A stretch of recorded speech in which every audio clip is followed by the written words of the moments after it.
Hi, Dr. Sarabeth. Welcome. Welcome so much to the Intense Mind. Oh, I am thrilled to be here. Thank you, Amy.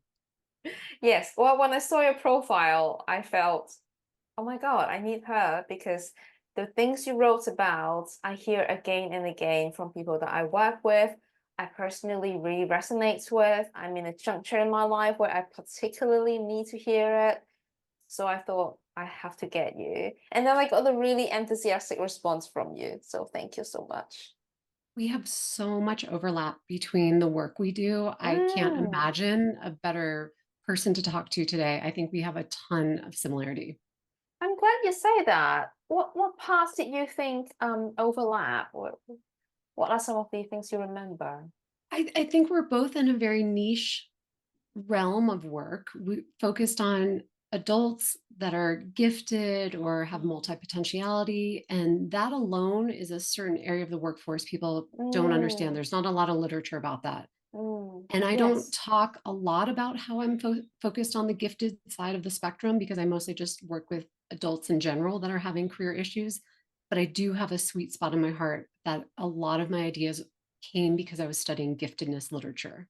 Did you? See, I didn't know that when I saw your work, because yes, you didn't use that word. Even the word multipotentialite, I don't see you using it a lot because you have your own Yes. word, don't you? Hybrid, and we're gonna talk about that. So it's only after I found you that I realized, oh my God, it's actually in your research process. It's good Yes, to know. exactly. Yeah. Cool. So I can't wait to dive in with you. Then let's dive in. Can I just hear more about your journey and the identity crisis, if there was one that has led you to where you are today? Yes, let's start from the beginning. So the way I usually start my story is I went through a professional identity crisis that led me to an awakening. So it's exactly Mm, your language. The long story short is my journey back in high school and when I was starting college.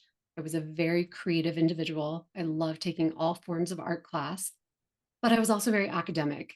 And it's hard to balance both, right? People are like, mm, well, you either need to foster your creativity or you need to go into something where you're writing and using critical thinking and applying that side of yourself, but you have to choose one. And that mm, was really hard. I kept flip flopping back and forth. So even just choosing a college major was hard for me.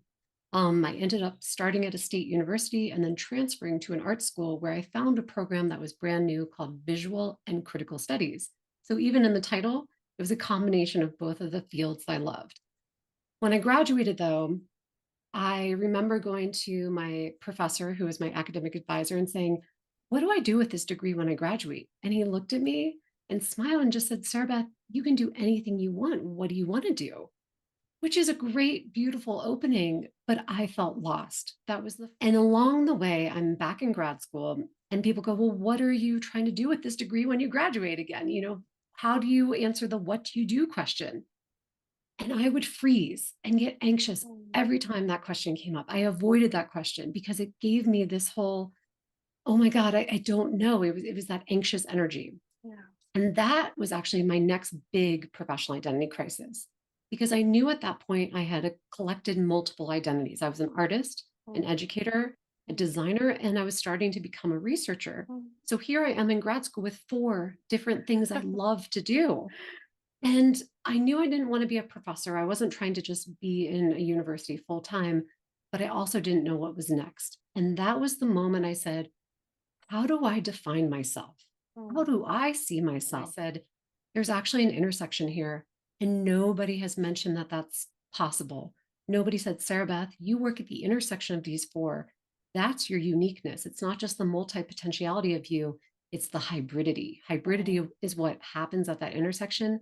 That was my light bulb moment. And I went, oh my gosh, I think I can explain why I am four different things because of this intersection. And lo and behold, I felt compelled after graduating to write a book, which came out. It's called More Than My Title. And pretty much Love since that the title. pandemic, yeah, thank you. I love it too. And it has changed my way I see myself, the way I talk about myself, and the way I help empower others. And it's helped me unfold a career in a very different way. So Mm. that's the long story short. Thank you. That was very systematic and thorough. Yes, the word hybridity seems to sum it all up. And I think you ended up with the word creative disruptor as well. I did. Can you say a bit more about that? Because that was your hybrid title. That is, sorry, your hybrid title, isn't it? How does it so accurately Yeah. represent your identity? Why are you a disruptor? Yes, so many questions baked into that. Essentially, here's my hypothesis and my theory that when you have multiple professional identities and you believe you have a hybrid intersection between them, then you need to name that because hybridity is what you are, but you need to have a label to describe it for other people to clearly communicate the unique value of your hybridity. So what I did and this is what I teach people to do and I coach them. I have all kinds of processes I Mm, share with groups and individuals. But there's a process of looking at what happens in your intersection. And usually it's very subconscious or unconscious. And that's why it's hard to draw out of people. We start at a high level of understanding ourselves. We use generic words like, well, I'm a problem solver, I'm a relationship builder. That's what's happening in my intersection. I go, we need more detail. How do you problem solve? mm, How do you build relationships? Keep going, keep going. And we tell stories. So eventually, when I did this inner reflective work on myself, I saw the themes that I pretty consistently disrupt things, whether I'm researching or making art or teaching. I like to change the status quo. I have many examples. All of the theme words you choose are based in evidence of yourself. They're not just pulled out of thin air. So I saw the disruptor really coming forward for me. But disruptor tends to have a negative connotation. People think you disrupt and it's bad. And then I looked further at what I do, and I'm always using some level of creativity. mm, So eventually, these two themes of creativity and disruptor were coming forward. And I realized the combination of those two words describe me. I'm a creative disruptor. I disrupt for good and positive change and to make a better impact on whatever I'm supporting. So that's my hybrid title.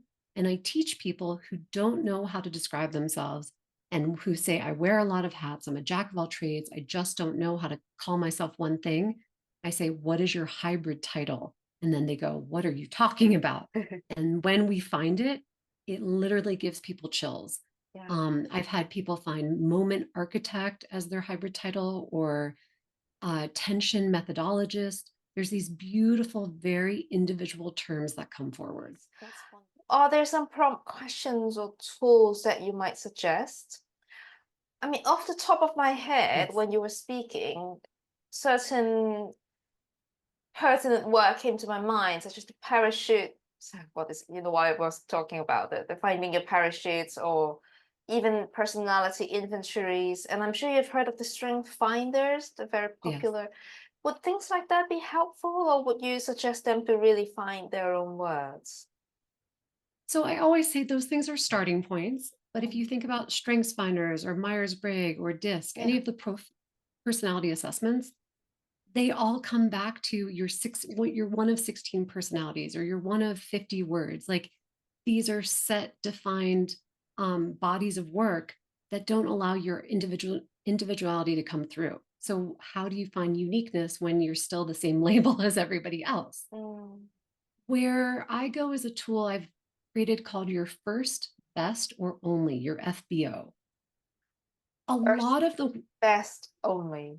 first, best, or only. Beautiful. And those are the prompts because first of all, this work is very reflective. And what I've seen with people, most of us struggle with the meta awareness to see Mm, ourselves from outside of ourselves, that subject object relationship. So it really does help you if you have a coach or someone to mirror and reflect back and listen to how you're talking about yourself and thinking about yourself so they can hear it and tell you back what they hear.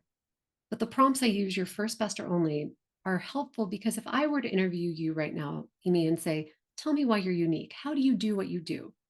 You would just start rambling. You would start telling me all kinds of weird things and probably things that are pretty basic, vanilla, boring, standard. That's usually the level people start at. I love to work with other people. I'm really good at managing. I'm so creative. I just want to go do new things. And you're like, that doesn't tell me anything about you. But when I say, tell me a story of a time you were the first, and first could be the first on your team, first in your company, first in a career field, however you want to define that part, and you were you did something that had never been done before. Tell me that story. Or you were the only, you're like, nobody else has even tried this thing before. I created the only map to visualize some kind of data set. or you're the best. You're like, I know I'm one of 10 people that can design at this level and create PowerPoints this way.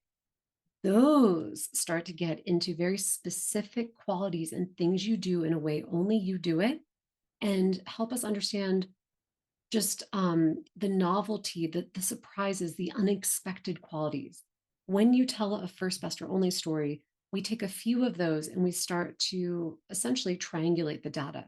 What's common across your first, best, only stories? And literally, that's where this rich language that you didn't know you were saying or even holding inside of you emerges. For the person I said is attention methodologist, he was a political science major and had his doctorate and did research and project management.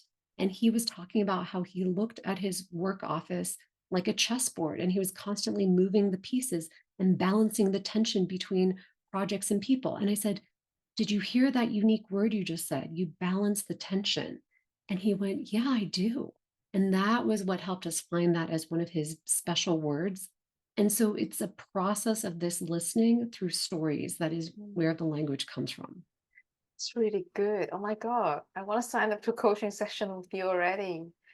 Even though those three words, I think people can just take that away and really have a deep reflective process. Can you, can you turn them into a question? So first, best, and only. Do you mind turn each of them No. into like one question, just as an example? It's a little hard to do just off the cuff because I'm sensing into the person I'm working with on how to ask the question so it connects with them.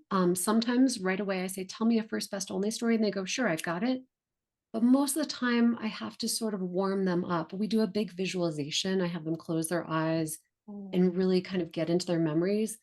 I usually make this a homework assignment too for people because asking someone cold, they can't recollect. They're like, I don't know off the top of my head. But if you plant the seed and give them a few days to journal and, go on a walk or whatever they need to marinate on the question, then they come back. So I wish I could give it just a perfect question to you right now. The Fair enough. research question we're trying to answer is, who are you at the intersection of your multiple professional identities? That's Mm. the question I want people to answer, but that question is almost impossible without all of this warm up of your first, best, onlys and so forth. Yeah. How do you see the interplay between giftedness, or we call it intellectual capacity, and multipotentiality and existential or career crisis? Oh my gosh. What are the links? Yes, What have you noticed? these are all intertwined. I mean, my sense of giftedness is people that have high intellectual capacity and high talent. It's not always just IQ. There's Yeah. also some kind of creativity or other kind of genius in there, musical, mathematical, whatever. And those types of people that find themselves with high ability in many areas, hence they have multiple potential, the multipotentiality, they struggle to define themselves. They are so good at so many things that they don't know who they are, and the world can't understand them either. And that is like the perfect definition of my ideal person to support. Because when we're in a space of being so good at so many things and yet lacking a true clarity of who am I? And that's that existential crisis. How can I be so many things? The world is telling me I can only be one thing. They don't understand. That is where this connection between my work of hybridity comes perfectly into the giftedness space. Because if you are a multi talented person, there is intersectionality happening. There has to be, and you don't realize it. And so having that new awareness that describing the interconnection is your superpower, being able to explain with clear language the intersection is the unlock to help you feel you have more self-esteem, you have more success in communicating yourself. Other people start understanding who you are and why you are that way without you sounding like you're just a jack of all trades. Mm. Are gifted people more prone to having these crises? And well, my observation is yes, but I don't know Yes. why. I don't know the science behind. I just think many, very few find it hard to stay in one thing, or even if they have a main job, usually that pays their bills, and then they have got Yeah, all these absolutely. interests. I'm a big believer in Dabrowski's theory of positive disintegration, and it has multiple levels. And essentially, a positive disintegration is falling apart, like you having so many questions about life and existential crises, and you're like, I can't make sense of all this. But by having that disintegration, when you reconcile and you make sense of yourself, they positively reintegrate and you get to a new level of understanding about who you are, what you're doing in the world, why you're here, what your calling is. And getting from those different levels though is a huge challenge. I my language is crossing the chasm, because you have Mm, to let go of old beliefs, you have to let go of conventions in society, you have to define things on your own terms. It's sort of mm, this whole mental Jenga puzzle, and it can be very emotional and very draining and very difficult and depressing, and many people don't make it to the other side. They get stuck and they just kind of swirl in the mess of what's wrong with me. I'm not good at anything. Nobody understands me. I'm never going to figure this out. But even just making some steps and a little progress to the next level is when you're letting go and sort of sloughing off old skin, and you let your new level of yourself emerge. I do think gifted people are just at a higher level of understanding, interpreting, sensing, making sense of information. So they're asking more questions and they're mm. constantly pushing the envelope. And they're constantly trying to get to new levels of themselves. And that's how I believe in this work. And I think it is a real thing. I think a lot of people are going through this and they don't have the language and tools, they don't have resources like you and me to help them go through it more easily or with more support. Absolutely. So many questions, because I think that tension between being unconventional and living in the conventional world is something that people confront with, and that tension between being authentically who they are and finding belongingness is hard. You know, Yes, it's so easy to say I'm a software engineer, so I belong in Silicon Valley. These are the bunch I hang out with. Whereas when you have a title like I'm a creative disruptor, you put that on your CV, the HR is gonna say, "What is this?" exactly. Exactly. Mm, So many thoughts on that. You and I are just, we have so much to share. One thing on the title, I say you can have a double intro.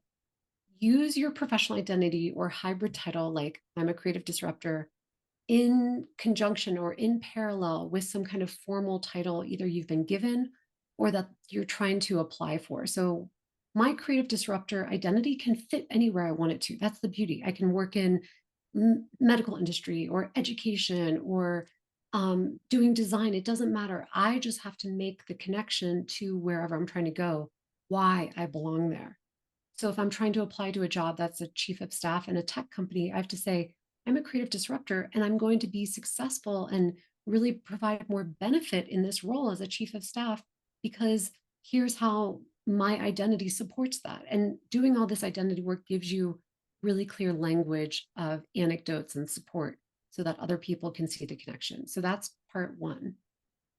What was the other thing? You were saying other people belong just like in Silicon Valley. Oh, belonging. That's the word. So here's where my research is going. The first body of work has been more than my title. And the question I've been answering for people is, how do you see yourself? What do you call yourself? And how do you communicate that to the world? And they go, great, Sarabeth, you've helped me figure out I'm a tension methodologist. And then the next question becomes, now what? Where do I belong? Just what career am I set up for? What industry do I go into? So, my new book is about career belonging. And essentially, career belonging is that your career belongs to you. It's not what an employer has told you is a promotional pathway to some level. It's not what society is like. You take these career steps to go that way. That's all your career being defined by outside forces. But when you achieve career belonging, you accept on your own terms, your career is the events and experiences across your lifetime that you consider to be the most important work in your life. So, not every job is part of your career, and not everything you do for work is part of your career. Mm. You make those choices. When you can have that self acceptance and bigger awareness of what your career means to you, suddenly you accept your career has is full of possibilities and should be changing at whatever time and space you want it to change. It doesn't have to look one way or fit any mold anymore because that will box you back in. So it's a Mm. very sort of conceptual way and more spiritual way of thinking about career, but it has changed my whole sense of what I'm doing because when I look at my resume, it makes no sense anymore. I've been in too many industries and had too many titles, and there is no common thread except for the fact I've always been a creative disruptor. So that to me, I know is my truth. That's really beautifully put. And I can see how the conceptual shift would liberate many people. And yet, I'm here to challenge. Yeah. Immediately, I would think many people, probably including myself, would not feel comfortable with such a CV. My CV already attracts quite a bit of judgment. I remember a professor saying, "What are you doing? Do you know what you want?" Because it seems like you're interested in mental health and then you did Buddhism and now you want to do cultural studies. What are you doing? That's not even all that diverse. I can quite easily find a thread, but I don't think many people would be comfortable with having such a CV, and I use the word CV as a symbol to how they explain themselves to the world. We do need a bridge between who we authentically are and the world, right? Yes. Especially that Yes. we do need to pay a bill and have a job. So if someone is saying, right, I really want to make this transition, I really want to be more authentic, but I worry about money. I don't even want to explore anything outside of accounting a law. And we do have a world that celebrates specialism, which we should talk about too, how it Yes. becomes like this, and really reward people, especially in particular cultures that has a long trajectory of doing one thing. Yes. How do we navigate that? The external judgment does matter. It's not even just psychological, it's financial. Yeah. Yeah. Okay. So let's hold the financial piece to the side for a second. I want to talk just a little bit more about some perspective shifts. First of all, you have to acknowledge the judgment that you're, and I'm not saying you specifically, it's the bigger Sure, you. sure. But when we feel we're being judged for our CV and that other people um, are comparing us or telling us one thing, we have to pause and go, do I care about that judgment? Does that voice matter to me? Because we're letting a lot of outside noise impact why we don't feel good about ourselves and why we think there's something wrong with us. And the truth is, if you feel good about your decisions and you're making choices consciously or intentionally, it doesn't matter what anybody else thinks. Those are old beliefs. There's an old world of career and there's a new world of career. Mm. We're sort of in this breaking point between the two. I absolutely 100% believe, because I've seen this, that when people understand they are a hybrid professional, they have a hybrid professional identity, and then they learn how to talk about themselves with validation, with confidence, with certainty, they can go into the world and find a job that will accept them for their hybridity. And it's okay that their background is nonlinear and non-traditional in a career path. There are employers and companies out there that are the new world, and they're like, we see value in hybridity. We want to hire for that. Now, that's not the majority yet. Those are the early adopters. There's still an old world that's like, you've got to fit in a box, do what you're told, fit this job title. And if you're outside of our mold, we don't understand you and you're not going to be in this company. Mm. And so then you have to trim yourself back down to just be what you want them to be. Anyone who's a hybrid professional can always revert to just being one thing and doing what they're told. But I will tell you, they will become bored and uncomfortable and disengaged within a matter of time because you want to be your hybrid self. You don't want to just be in a box. So, people that are in this hybrid space, especially the gifted adults, have to have more courage. They have to really believe in themselves and not let all of this old baggage of how the world has told them to be for so long get in their way. Mm. It really takes that inner strength to let go of all those voices. and to believe there is a path and there is a place for you and that you do belong somewhere and people will accept you. That's a big ask. That's a really big ask. But I know that if you believe there and if you try and if you get better at clarifying your message. So going back to what you said, your CV looks crazy, your background is too diverse, nobody gets me, then you haven't figured out how to communicate the value of your hybridity yet. So the fact that I have a PhD in curriculum instruction, I've been the chief of staff at an HR fractional services company. I ran a classroom as an art teacher. Like these things don't fit together. But my storytelling about I'm a creative disruptor in all of these spaces, I have done X, Y, and Z, and here's the value it brought, and here's why my creative disruptor ability is so valuable to whatever I'm doing next. That is very convincing and compelling and motivational to a future team, company, or employer. Beautifully put. I'm hearing two parts. One is your internal dialogue and how you can hold your head high and say, this is me in a Yes. room with no people. Because earlier you mentioned, oh, do you really care about this person's opinion? My Mhm. immediate answer is, well, yeah, if I want something from them, if I want their money, if I want their job, if I want their contracts, I care. But I'm hearing two pieces. One is, do you feel okay internally? And then the other Yes. piece is, okay, now you go into the world. What what suits do you wear? How do you present yourself? And how do you help other people make sense of you? And then get what you want from the world. I think the two needs to be separated. And of course, the first piece is fundamental. Yes. Yes. And I want to loop back on your point about specialty, right? Having experts and one thing that is sort of the prized way that society wants us to be. Think about it this way. You've got a Venn diagram, right? A Venn diagram is 3 or 4 circles that all overlap. In the middle of the Venn diagram, it is one circle again. So it's all of these separate parts become unified into something that is greater than the sum of the parts. I call that space your hybrid expertise. So now I am an expert in being a creative disruptor. Nobody else has that expertise. That is my uniqueness. That is what I specialize in. And I've got to be able to validate why and how and what I do in that intersection. That's why it's not just enough that you name your intersection. You've got to have the credentials and the stories that support the value Mm, to make it mm. real for people. I say you have to show your hybridity in action. Tell me, show me, what did you do as a creative disruptor?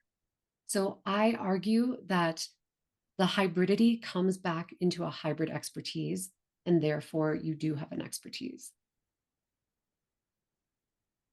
Hmm. What are your thoughts on things like boredom and burnout? How does Mm. someone know it's time they meet a new territory?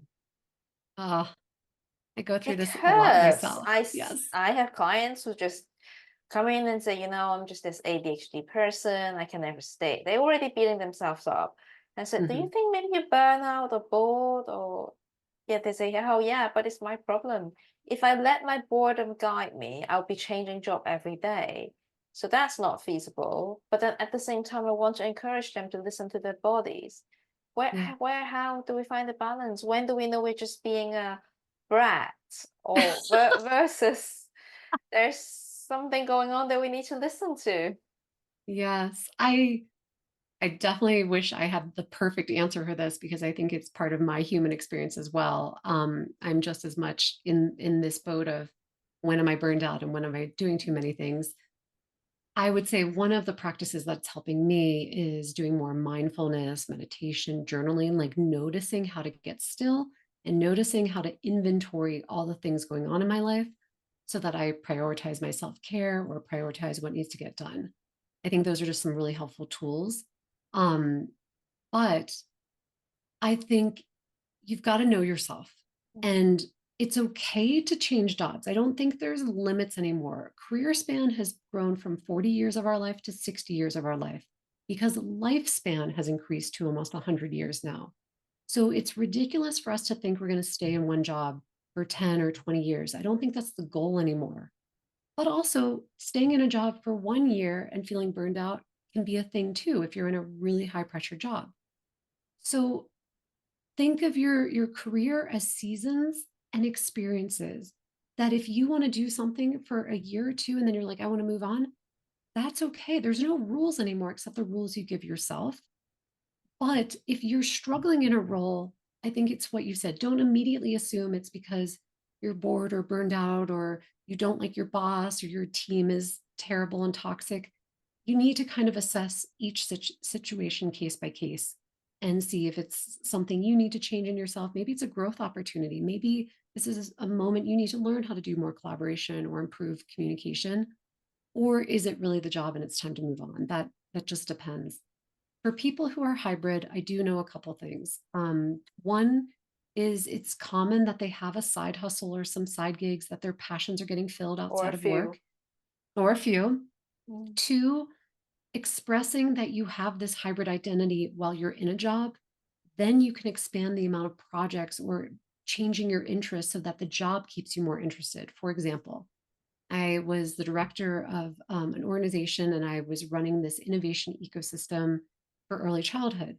And I told them during the interview, I mean, starting at the interview level of this is how I see myself. I have these four professional identities. I'm an artist, an educator, a researcher, and designer, but I work at the intersection of them. And in the intersection is the value I'm going to bring. They knew that from the beginning.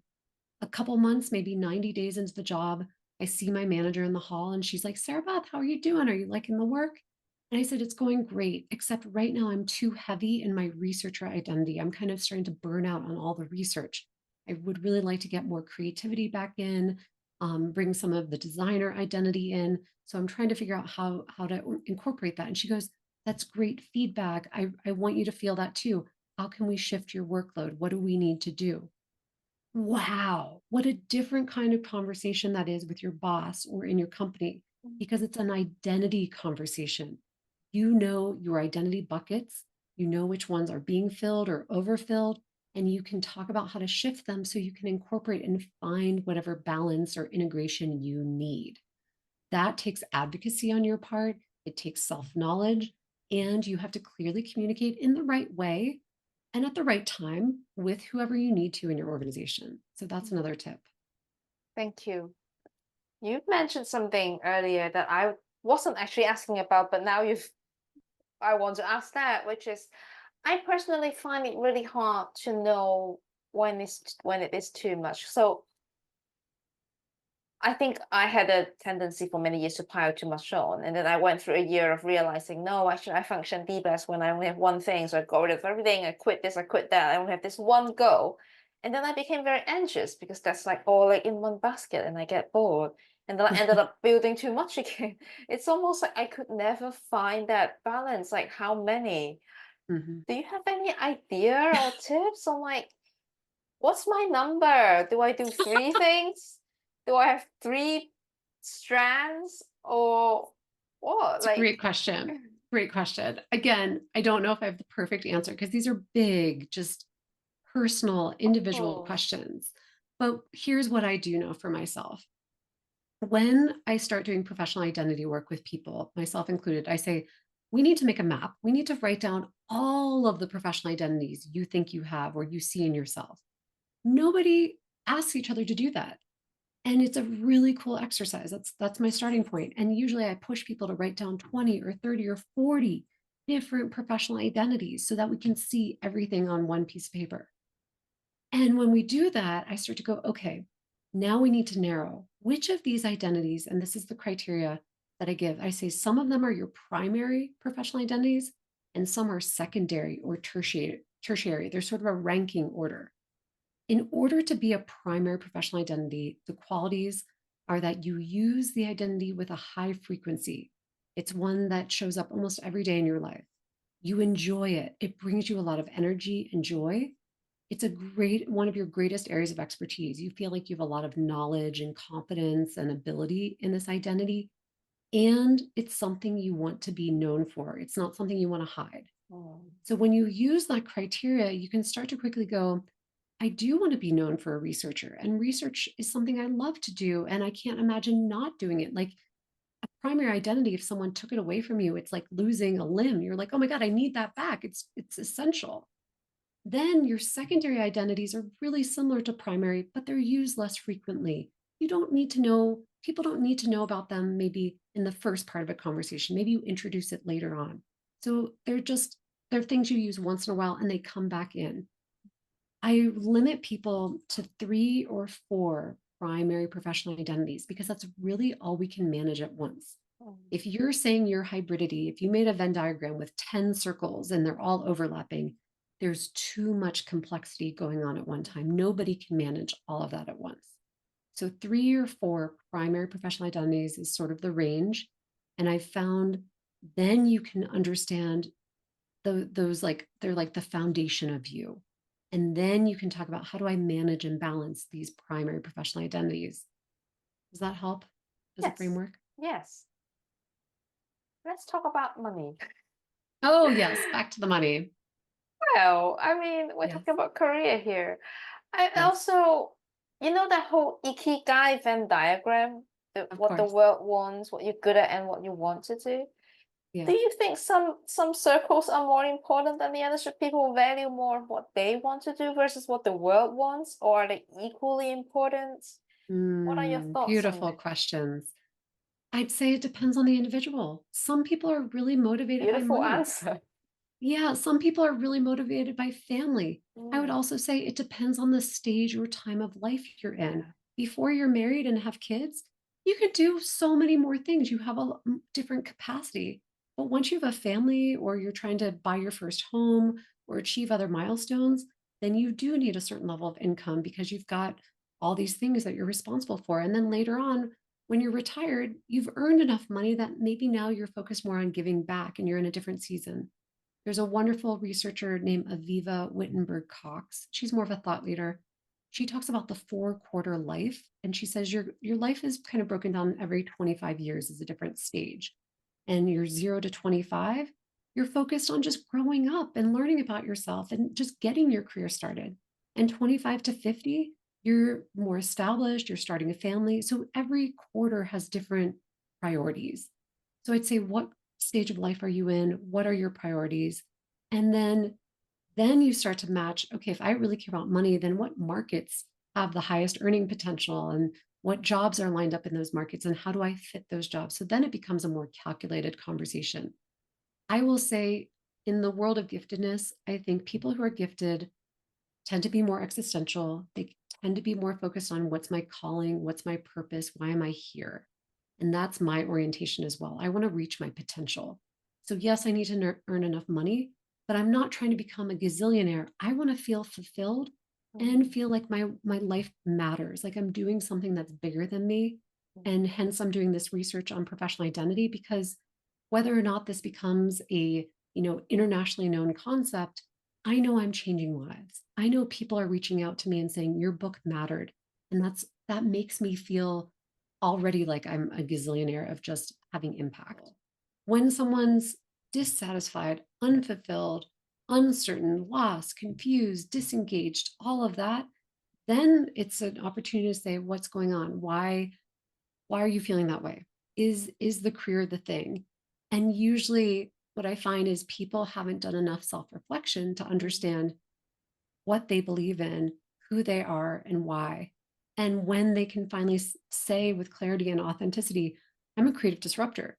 And then they look at their lifestyle choices and go, well, I'm this lawyer who's working 100 hours a week and I'm making a lot of money, but I don't feel fulfilled. And the creative disruptor in me is not coming forward in this job. I'm not being my authentic self. Like, I think when we have that disconnect, we feel shitty. We just don't feel good in our lives. mm, And usually it's because we haven't accepted ourselves for who we really are.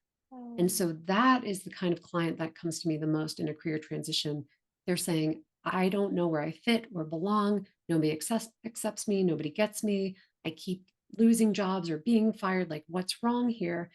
And I say, how are you seeing yourself? And how are you communicating that to the world? And if you're not doing a good job at either of those, then no wonder you keep attracting the wrong opportunities or taking jobs where you don't feel good. The hardest thing is if you have had one lifestyle all your life Yes. and you haven't had the taste of the other. You say, your answer was, it depends on the person. You need to know yourself. They don't know because they haven't tried the other path. They haven't worn that shoes. They don't know if it would fit. Yes. Um, the thing about identity is it's dynamic. We can have some identities that are fixed and some that change, but it happens over time. This stuff doesn't happen overnight. So quitting your job and saying, now what am I going to do would be silly for that person.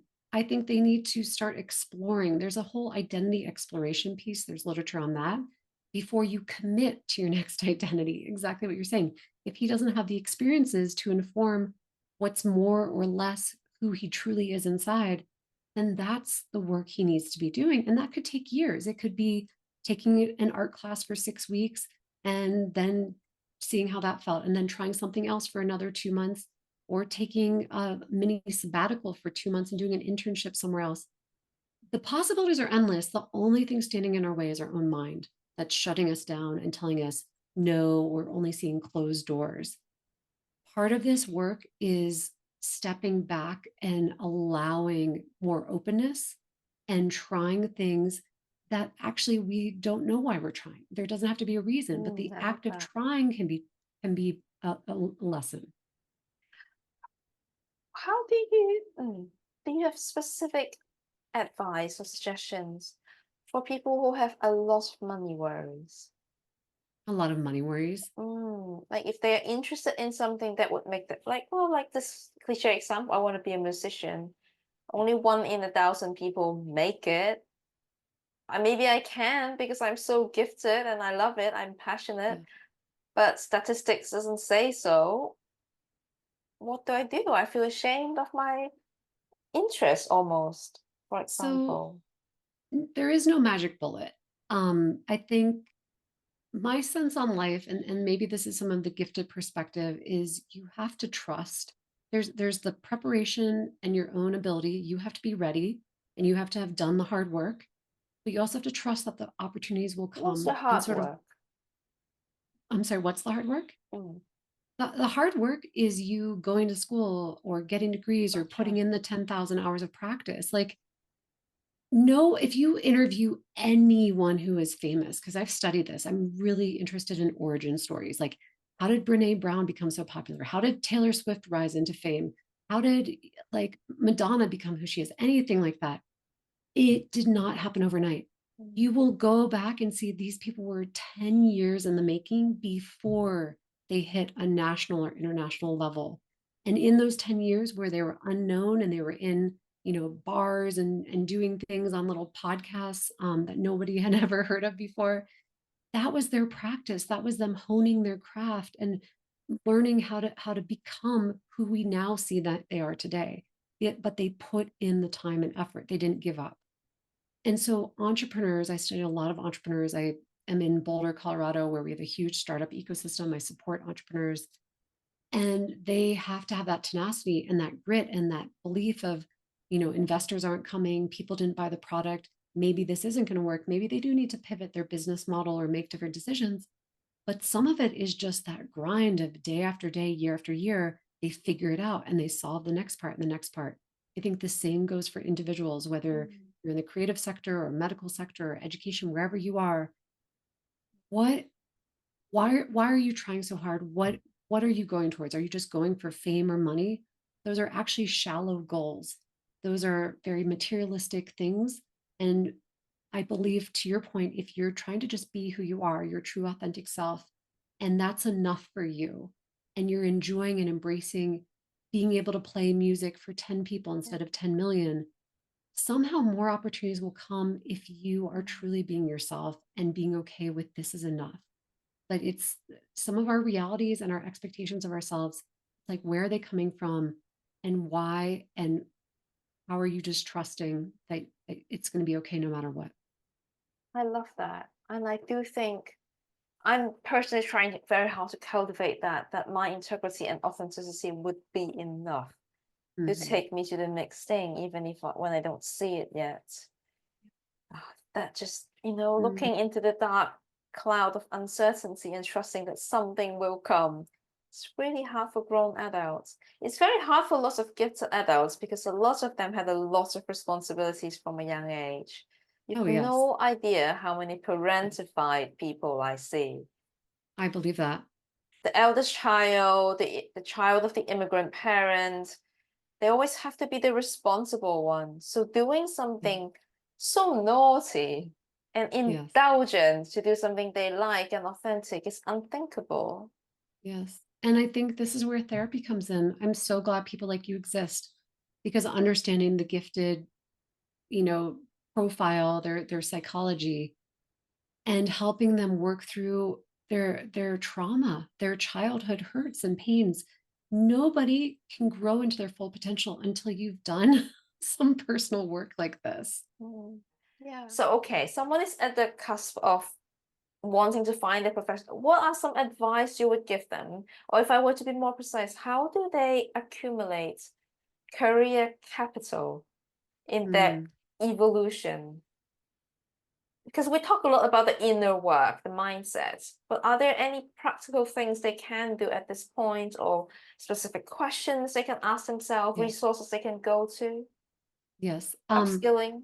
What you're making me think of is I call your elevator pitch. How are you talking about yourself? At a minimum, when people ask you what do you do, what is your answer? I believe that answer should not be changing and shape shifting for every different circumstance you introduce yourself, because that means you're not consistent. If Interesting. you introduce yourself one way over here and a different over there, then people have different opinions of you. It becomes more confusing again. You're not showcasing your truth. So I have people practice their elevator pitch after they define their hybrid title and they know their primary professional identities. And I have this handout. It's like a Mad Lib on my website, morethanmytitle.com. And what your elevator pitch does, it's the 10-second pitch. So you need the 10-second version, but you also need more language and more examples in your back pocket because a conversation is going to expand. The goal of the 10-second pitch is to have them go, that's so interesting. I want to learn more. And then you can keep explaining and expanding and going in different directions. Most people are not ready to answer the what you do question, or they answer it with a job title, or they answer it with, well, I like to solve these problems, or I do a lot of things. But what do you want to be known for? Mm. So when I say I'm Sarabeth, I see myself as a creative disruptor, but my job title is really the chief of staff. When I work as a creative disruptor, I'm combining being an artist, an educator, a researcher, and a teacher. And what that means is I'm able to help companies and support them with innovation and creativity to solve whatever problem. That was kind of a bad, fast elevator pitch, but it's sort of this math sequence of who are you, how you see yourself, what are your primary professional identities, and what happens in that intersection, what's the value, and then you make the connection to them. Like who does that matter for? Boom. You can say that pretty succinctly. When you understand this message that you're trying to convey about you, I mean, this is the branding part of what I do. The first two parts were about identity development and your career. And then we have to take it to what is your brand. So your hybrid identity becomes your brand. And the way you explain and define it is your message behind your brand. Mm. Most people don't have this ready. So to build your career capital, you have to be the one to tell the story. You have to be the one to explain, I did this and this and this. And because of all that, it makes me greater than the sum of those parts. And that's a lot of value I bring. That's my career capital. That's why I'm worth X salary. And that's why I should have X title in your company. Mm. But you have to build that case for them. Nobody else can do it because they didn't live in your shoes. Thank you so much. That's succinct. And I think the biggest takeaway from that is you're not shape shifting Yes. dependent on who you see. You know who you are. It's not just one thing, but you have the same face that you Yes. wear wherever you go. And that is really liberating and very settling. Yes. And it feels good to not have to change yourself every single time you get to show up.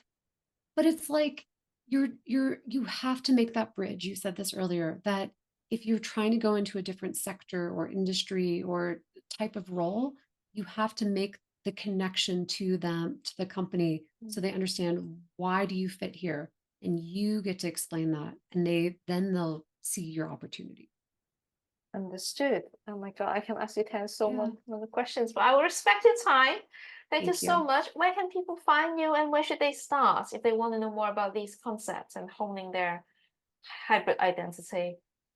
I have a website, morethanmytitle.com. Mhm. There are a bunch of free handouts up there because I love to support people with tools and get you started. My book is More Than My Title, The Power of Hybrid Professionals in a Workforce of Experts and Generalists. There's also a companion workbook that has a bunch of activities, and I do coaching and speaking because I'm trying to build these ideas and give people individual support too. So I'll link your websites in the description. Thank you so much for today. Yeah, stay in touch. I'm sure, we can have it. If I'm very greedy, I want to speak to you forever. But thank you so much on all the gems. And thank you You're, again. you're a phenomenal interviewer. These questions were so rich and deep, and I feel like we got to talk about a lot. So I enjoyed it immensely. Thank you for I having feel me. guilty for like deviating from the original plan. No, I Yeah, loved but it. an organic conversation is always the best. That's my It is experience the too. best. All This was right. wonderful. Take Thank care. you. Have a good day. Bye bye. Bye.